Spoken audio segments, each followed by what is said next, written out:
The Switch 2 is here. We're tearing it down to see what's new, what's improved, and how easy it is to repair. We have a screw up here, 2 screws under the kickstand, 2 screws on the bottom, and then we have to take this sticker off on each side. Let's do the sticker first because that's going to be the hardest part. These stickers actually have a little place right here. They don't stick very well, so that's what I'm going to use to pry it out with. And we have 1 Phillips screw right here that we'll remove.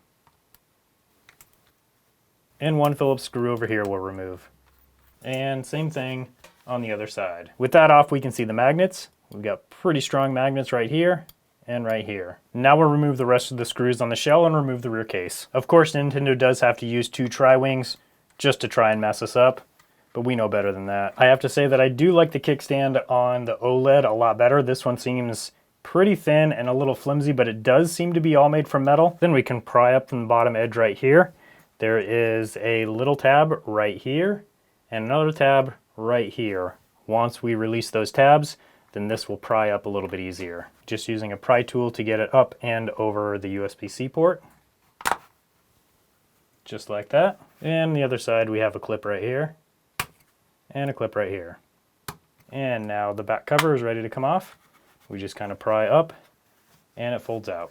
And now we have our first look inside of the Switch 2. We've got multiple antennas going kind of all over, one over here, one up top, and one down here. So I'm going to disconnect these, and then we'll remove the screws from the metal plate. And then we also have the SD card reader, and we will remove that as well. We've got a screw here, and a connector right here. Now it is important to note that you do need SD Express cards for the Switch 2.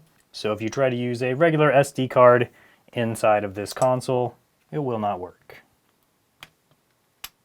And that connector just unclips just like that. And now I will disconnect all of the cables and then remove the screws for the antennas and the back metal plate.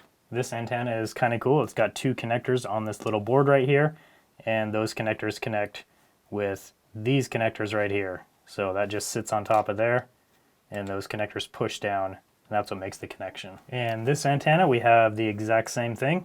Little connectors right here that connect right onto these right here on the board. And same thing with this one. And the metal plate has 1, 2, 3, 4 screws left. And with those 4 screws out, we can remove this whole entire plate and the antenna assemblies. And we can see that Nintendo is using the same thermal paste as on previous generations of the Switch. We've got a nice wide heat pipe, still pretty thin, but it is nice and wide. So that should be really good to transfer heat from the chip over to the fins over here. We do have the 5,220 milliamp hour battery, 3.78 volts.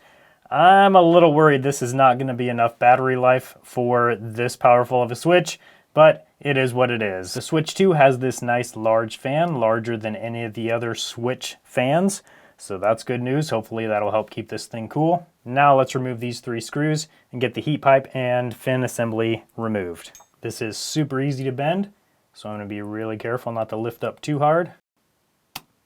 There we go. And it does have some adhesive right here, so you have to be careful when you're lifting this out not to bend this heat pipe. Before we go any further, we'll disconnect the battery. It's always a good idea to do this as soon as possible after you get access to it. That will just prevent any shorts from happening if you touch the wrong points on the board. And with that removed, we can remove the fan by removing these 3 screws and this little ribbon right here. And the fan is made by Delta Electronics, and it's a 0.37 amp fan. And after we take this 1 screw out, we can remove the headphone jack.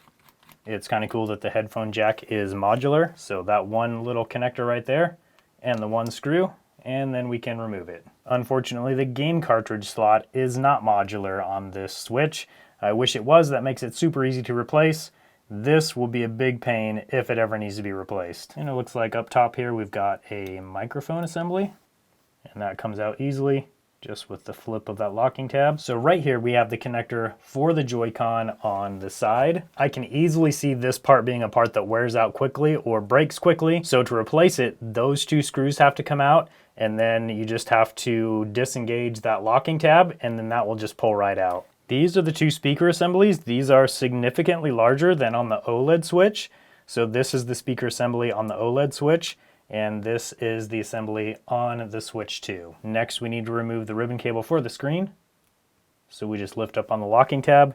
This is probably one of the most important steps to get right, because if you tear this, that means you're going to need a new screen. So be super careful with that one. And now the ribbon cable for the power switch. And that just slides right out. Now we'll disconnect the speakers. Just pull on those little connectors with a pair of nice sharp needle nose pliers. Just like that. And then we can disconnect the Joy-Con ribbon cables by lifting up on the locking tab and sliding out the cables. We just have 6 more screws holding in this motherboard. 1, 2, 3, 4, 5, 6. And with those screws removed, we can just lift up on the board and it'll pull right out. And I can confirm Nintendo is using the same super strong adhesive to hold the battery in. I find that unnecessary, but at the same time it is nice we don't have to worry about the batteries falling out.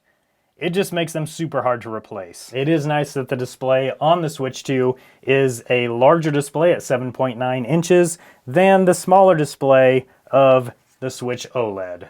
And with this metal cover removed, we can see the star of the show, the main chip right here. Let's clean up that thermal paste. And here is the NVIDIA T239 custom made for the Switch 2.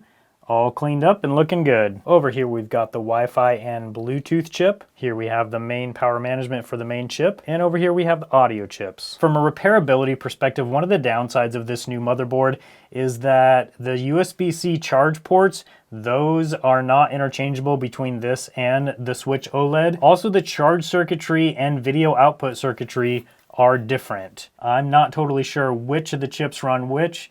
It looks like this might be one of the chips, and I'm guessing this is probably one of the charge controller chips, but that's just a guess. And unfortunately, I'm not seeing a lot of fuses on this board, which is also pretty typical of newer motherboards. While it's great that the Switch 2 has a more powerful chip, it is unfortunate that the board is so significantly different, because all of the things we know about the Switch and how to repair it are going to have to be relearned. Now there's one other thing I want to check on this Switch, but before I do that, we have to see if we can get this thing back together. And we'll start by putting the board into the rest of the case. Now I need to make sure none of these ribbon cables are caught under the board, and then we can start connecting them. With the board in, we can put the speaker in, and then the headphone jack. And now the fan, and the very large heat pipe. Banana for scale.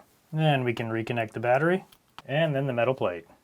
We need to make sure this little pad right here stays right there while we put the top of the shell down, and then we can just fold it down just like that.